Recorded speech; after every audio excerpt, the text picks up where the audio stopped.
Oi, pessoal, tudo bem com vocês? Sejam bem-vindos a mais um Café com Residente. Dessa vez, nós vamos falar sobre uma área muito complexa e muito especial, que é uma área que lida com muitos pacientes de uma forma sensível e linda, que é a neurologia. Para isso, nós trouxemos aqui a doutora Fernanda, que é graduada em Medicina pela Faculdade Faceres, em São José do Rio Preto, e ela é atual residente de Neurologia pela Santa Casa de Misericórdia de Barretos e Hospital de Amor. Isso mesmo, meu nome é Maria Eduarda, eu sou acadêmica de medicina da quinta etapa, sou do centro acadêmico, né? Faço parte do centro acadêmico. E, juntamente com Duda, sou Ana Clara e faço parte também do Centro Acadêmico, e a gente convida vocês para essa conversa super especial. Isso mesmo. Seja bem-vinda, Fernanda. Obrigada. Para começar, a gente precisa entender, né, melhor, como é que você escolheu a neurologia? O que foi que despertou? Sempre foi uma vontade sua antes mesmo de entrar na medicina? Como foi, assim, essa paixão pela neuro? Então, minha escolha na neurologia, na verdade, foi surgindo. Eu não sabia o que eu queria fazer logo que eu entrei na faculdade. Eu entrei, assim, muito de peito aberto para o que eu me apaixonasse, o que me encantasse durante a graduação. Então, eu procurava sempre participar de alguma liga, acompanhar algum professor, acompanhar os chefes e conhecer um pouquinho de cada especialidade. Ainda que não conhecesse a fundo, né, durante a graduação, eu procurava conhecer um pouquinho de cada coisa. E aí, durante a faculdade, eu sempre me encantei muito pela neurologia, me encantava pela neuroanatomia, pela semiologia neurológica, pela possibilidade de um diagnóstico topográfico, sempre me encantou. Mas eu não tinha ainda batido assim o martelo de certeza que eu queria neurologia e ponto final. E aí, no decorrer da faculdade, eu ia tendo afinidades. Então, eu gostava muito de manejo de paciente grave, eu gostava muito de procedimento, mas eu também gostava muito de cirurgia. Eu acho que eu gostava de tudo que me fazia sentir mais médica, sabe? Assim, de colocar a mão no paciente. Então, eu fui sempre com a neurologia ali do meu lado, sempre olhando para ela, mas ainda sem a certeza se eu queria neuroclínica, se eu queria neurocirurgia. Eu tenho o meu pai de exemplo, né, que é neurocirurgião, então eu tinha mais contato com a neurocirurgia, eu acompanhava ele de vez em quando. Eu tenho uma tia que é dermatologista, então eu acompanhava um pouco da dermato, mas nunca brilhou meus olhos. E aí, no decorrer da graduação, no final, na verdade, da graduação, eu falei, não, eu gosto muito de passar muito tempo dentro do hospital. É o que eu achava que eu queria. E aí, assim que eu terminei de formar, eu acabei prestando, eu formei no meio do ano, e aí no final do ano eu prestei prova para residência. Não tinha estudado muito, ainda não estava muito certa do que eu queria, e acabei prestando prova para neurocirurgia. Só que não passei, e foi ótimo. Na hora eu achei ruim, mas depois foi ótimo, porque eu comecei a trabalhar e aí eu voltei aqui para Aracaju, conheci um pouco de como que é a rotina, de fato, quando a gente começa a trabalhar. É muito diferente a nossa visão. Às vezes a gente está no internato e quando a gente acompanha, não sei, uma consulta na UBS, por exemplo, não enche tantos olhos, mas quando é você fazendo, quando é você colocando a mão, tudo muda. Então eu consegui trabalhar um pouco em UBS, eu trabalhei um pouco dando plantão em UPA, eu trabalhei na regulação do SAMU e eu consegui perceber como que é a rotina, de fato, de cada especialidade. E aí foi quando eu defini, eu falei, ó, eu não quero uma especialidade cirúrgica, eu quero uma especialidade clínica porque é o que mais se adapta à minha rotina. E a neurologia estava lá, de braços abertos para mim. E aí foi por isso que eu escolhi neuro. Que interessante. Você falou um pouquinho, né, como funcionou. Primeiro você prestou uma prova e depois você começou logo em seguida a trabalhar. Você acha que esse trabalho, ele auxiliou você quando você foi prestar novamente? Com Você certeza. acha que você conseguiu fazer com mais calma mesmo as provas de residência? Como foi, assim, esse período pré-prova? Oh, eu acho que trabalhar primeiro foi extremamente importante para minha decisão. Eu consegui definir a minha especialidade de uma forma muito sóbria, porque eu consegui perceber aquilo que se encaixava muito melhor ao que eu queria, não só na medicina. Porque quando a gente forma, a gente vai ser muito mais do que médico, né? A gente vai ser médico, mas a gente quer ser também esposa, quer ser filha, quer ser mãe, quer ter um tempo de lazer. E cada um tem a sua escolha. Se eu quiser me dedicar muito mais à profissão do que outras coisas, é minha escolha, mas não era o que eu queria naquele momento. Eu queria alguma coisa que eu pudesse equilibrar tudo aquilo e que eu também fizesse com muito prazer, com alguma coisa que me brilhasse aos olhos. Então, conhecer de fato a rotina, o dia a dia e como é eu tá ali atendendo, eu fazendo o meu raciocínio clínico. Então, isso me ajudou muito na escolha. E quanto à preparação, é sempre desafiador, sabe? Sempre desafiador. quando eu estava na faculdade, eu fiz o médio e o médio curso, né, no quinto e no sexto ano. Só que eu não me adaptei, porque era uma quantidade, um volume de informação muito grande. Eu achava que as aulas eram muito densas e eu não conseguia me dedicar, eu não conseguia criar uma estratégia de estudo, eu não conseguia entender como era a minha banca, eu não conseguia me dedicar a fazer muita questão. Então, quando eu fui estudar para valer, eu falei, ó, agora é o momento de parar um pouco de trabalhar. Então, eu estava dando plantão, eu reduzi meus horários de plantão. Eu continuei trabalhando, eu achava que eu precisava disso porque eu queria juntar um dinheiro também para poder ter alguma coisa, ter um pouco de reserva quando eu estivesse ou quando eu estivesse na residência. Então, eu diminuí um pouco a carga horária e procurei um cursinho que tivesse mais o meu perfil. E que às vezes não é o seu perfil, mas era o que se encaixava melhor para mim. E aí eu foquei em um cursinho que tivesse uma boa estratégia de videoaulas e que ao mesmo tempo me levasse a fazer muita questão mais voltada para aquelas bancas que eu queria. Eu já sabia que eu queria fazer o Enare, na verdade o Enare era a minha prova principal, eu queria muito passar aqui, queria ficar aqui em Aracaju. E aí eu me preparei mais para o Enare e para o Sul São Paulo, então eu fazia muita questão. E não era fácil, mas não era uma coisa de que eu passava horas estudando.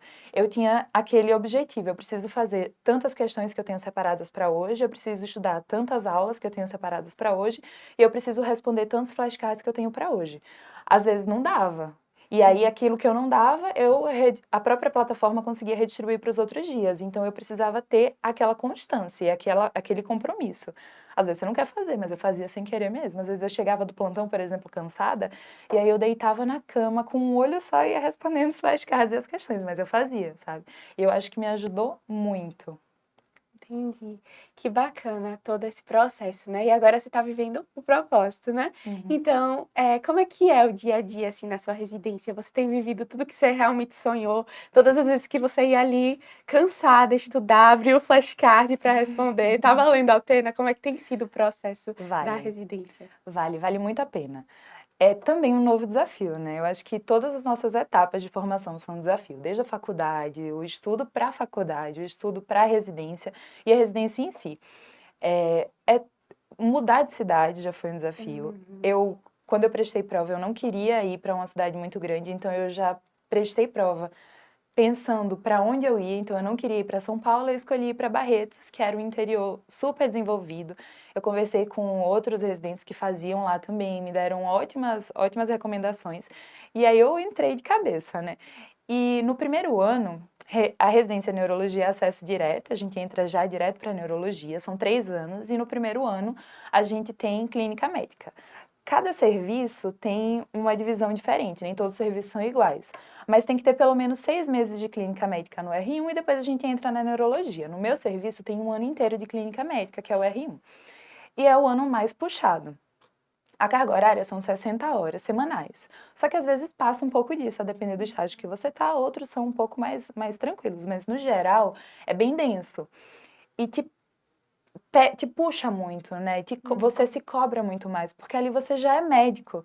Então, por mais que você tenha uma preceptoria, as coisas que você faz, as suas ações, as suas condutas são condutas compartilhadas. Então, você tem a sua parcela de responsabilidade médica e o seu preceptor também tem.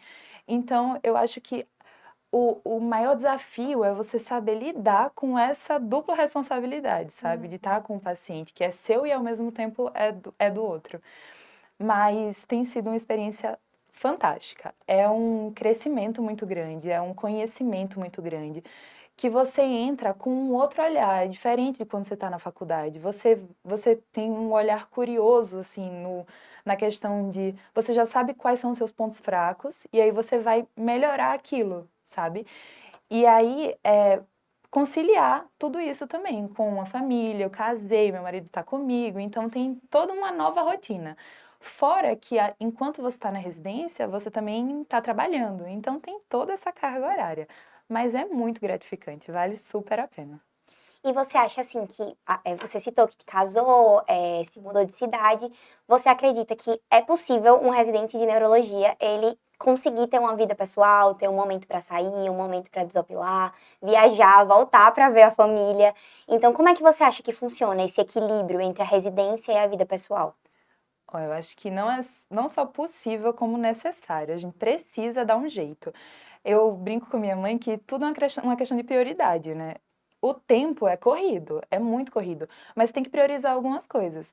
Então, assim, às vezes você vai ter que abrir mão de muita coisa também. Você tem que estar com uma pessoa que te entenda e que entenda que alguns momentos você vai conseguir fazer aquilo e outros não, e tá tudo bem.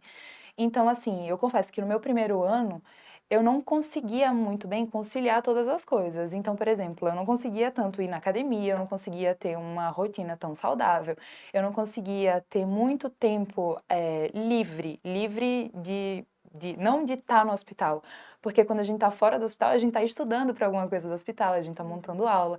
Então, eu tive um pouco de dificuldade no começo de conseguir conciliar todas as coisas e ter esse tempo, essa brecha. Só que aos poucos você vai entendendo que é preciso, então você vai priorizar aquele momento, nem que sejam 1, 2 horas do dia, nem que seja acordar um pouco mais cedo, nem que seja dormir um pouco menos na hora do almoço. Então você vai encaixando. No primeiro ano eu acho que vai ser mais difícil para todo mundo, porque é um período de adaptação, é um período que a carga horária é mais densa, você está conhecendo o serviço, então tem muita coisa envolvida. Mas depois a gente consegue conciliar. Agora eu estou no R2. E no segundo ano, você já sabe como funciona, você já tem a rotina do hospital, você já sabe um pouco o que fazer, então é muito mais fácil. Só que a cobrança também é muito maior. Então, o tempo que você está em casa, você está lá, estudando e indo atrás. Sim. Então, você comentou que, né, durante esse processo do R1, é basicamente a clínica médica inteira. Então, você está ali, cada etapa, né, em uma área ali diferente da clínica médica. Mas no R2, como é dividido o seu tempo? Como é a carga horária? Quais são suas experiências dentro da neuro? Uhum. Ó, no R2, lá no nosso serviço, ele é dividido basicamente em enfermaria e as interconsultas, as urgências, né, a parte hospitalar da neurologia e o ambulatório. O nosso serviço não tem ambulatórios de subespecialidades, então a gente faz um ambulatório geral. E aí a cada mês a gente vai dividindo e às vezes a gente faz, às vezes não, a cada 2 meses no ano a gente faz algum eletivo. Então, na parte hospitalar, a gente evolui a enfermaria, a gente avalia os pacientes internados, a gente avalia as interconsultas de todo o hospital, então toda a interconsulta neurológica a gente que faz. A gente fica pelas urgências neurológicas também, então todos os AVCs em janela, os estados de mal epilético, toda urgência neurológica a gente faz, e aí a gente vai revezando, né, rodiziando a cada mês. É, a parte hospitalar é mais densa, então a gente fica num esquema de plantão. A gente chega às 7 horas da manhã e vai embora por volta das 6 horas da tarde. A gente fica de sobreaviso durante toda a tarde, evolui os pacientes durante a manhã. E toda segunda-feira a gente apresenta alguma aula de neuroanatomia ou de semiologia neurológica, sempre com algum preceptor envolvido. Então, cada residente, cada R1, R2, R3, em cada semana apresenta essa aula. E toda quinta-feira a gente discute algum caso neurológico, a gente discute algum tema, ou faz um journal de alguma atualização do que teve. Então, é basicamente essa a nossa divisão. Enquanto a gente está passando no ambulatório, a gente atende os pacientes ambulatoriais, e lá especificamente em Barretos, a gente faz muito a parte da interconsulta neurológica nos pacientes oncológicos. Então, apesar de rodar no ambulatório, a gente tem um ambulatório que é o ambulatório geral e a gente tem um ambulatório de todos os casos neurológicos de pacientes oncológicos. Não necessariamente um câncer de sistema nervoso, mas qualquer caso neurológico. Então, um paciente que já era epilético e tem um CA de mama, a gente acompanha também e a gente faz todo esse segmento do paciente ambulatorial. E aí, a gente chega por volta também das 7, 8 horas da manhã e vai até terminar os pacientes. Se conhecendo e conhecendo assim o perfil das pessoas que de fato convivem com você, que também escolheram essa especialidade, qual você acha que é o perfil de uma pessoa que escolhe fazer residência de neuro? Ó, eu acho que para ser neurologista você tem que ser, primeiro, curioso, você tem que ir atrás, ir a fundo, você tem que gostar de entender o seu paciente, de colher uma boa anamnese, você tem que ser um amante da clínica médica. Você tem que, não pode ter preguiça, porque você tem que revirar o seu paciente pelo avesso, porque como eu falei, eu acho que a mágica, assim, a magia da neurologia é o diagnóstico topográfico. Então, pela sua anamnese, pelo seu exame físico, você consegue saber aonde que está aquele problema. E então você vai naquele lugar. Eu acho que quem quer, quem pretende, quem faz neurologia tem que ser um amante da clínica e tem que estar disposto a revirar o paciente do avesso. E sobre esse contato com o paciente, né, teve algum paciente que te marcou muito, assim, que você disse: "É por isso que eu estou aqui fazendo o que eu faço, é por isso que realmente aquilo que eu faço tem propósito". Uhum. Você tem algum paciente que mais te marcou, alguma história, assim, emocionante que você carrega? Ó, eu não tenho uma história específica, mas eu acho que quando a gente pega o nosso primeiro AVC, principalmente um AVC em janela, que vem aquela adrenalina, aquela emoção, e de você avaliar o déficit do paciente antes mesmo de ter qualquer exame complementar, qualquer tomografia, você saber o que está acontecendo, aonde que aquilo está acontecendo, e depois você olhar a tomografia e falar, era isso. Eu acho que essa emoção do seu primeiro AVC foi uma coisa que me marcou. Eu falo, meu Deus, que coisa linda! É isso que eu quero. E assim, é uma especialidade que pega casos muito difíceis, casos muito graves. Como você lida com o emocional? Essa parte mais humana, assim, com o paciente, com família? Uhum. Tem tudo, né? Tem desde pacientes com um prognóstico muito reservado até pacientes que você não imaginaria que iam evoluir dessa forma, de uma forma tão favorável. Tem diagnósticos difíceis de dar também.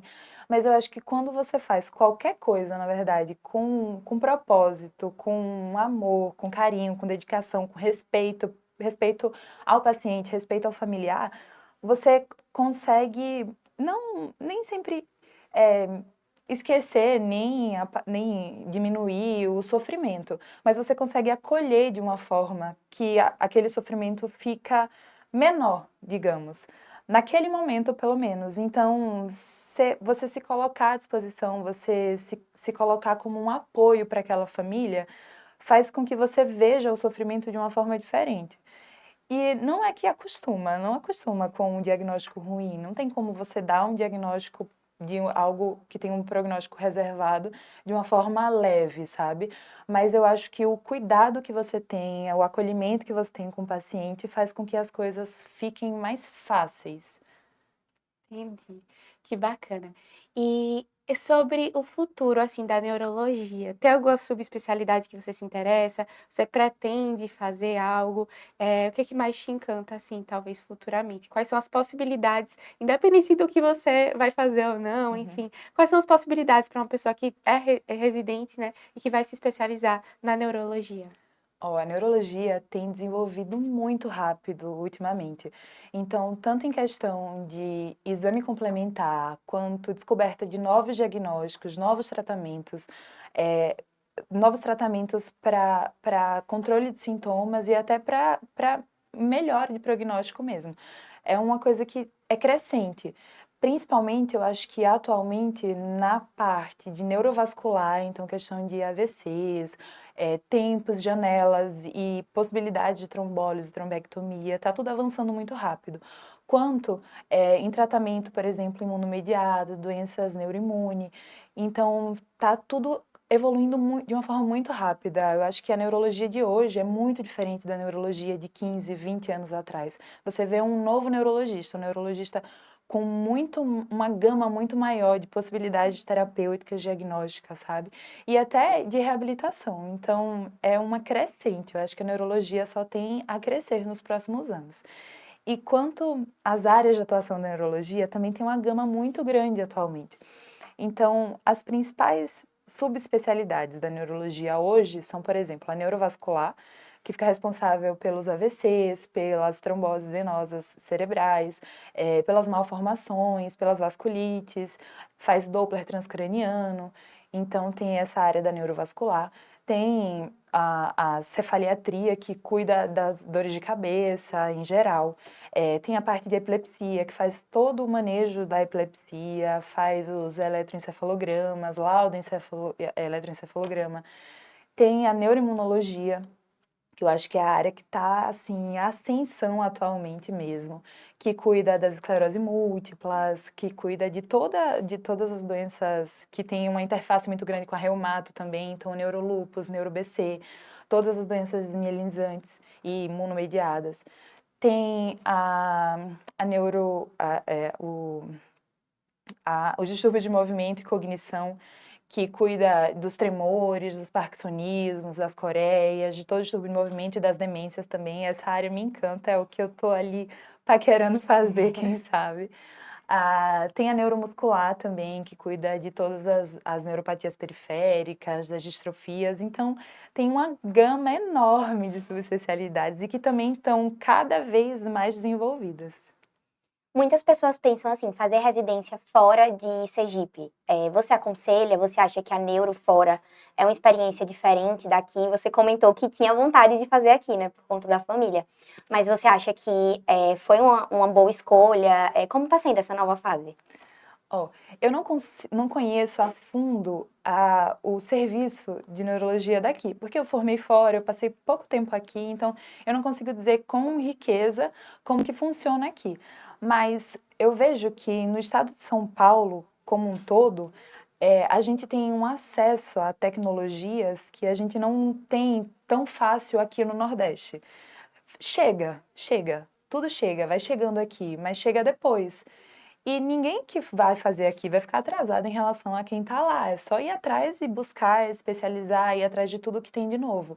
Mas a minha experiência lá está sendo muito gratificante. Eu estou em um serviço que é muito rico.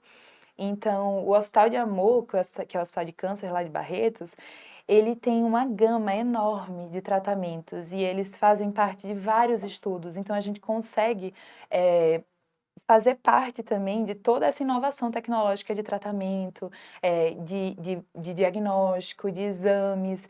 Então, lá eu tenho acesso a muita coisa que eu nunca nem tinha ouvido falar, sabe? E não porque eu estava aqui no Nordeste, mas até na minha faculdade eu não conhecia tudo isso, porque é tudo muito novo. Então, sei lá, de 5 anos para cá já tem muita coisa nova.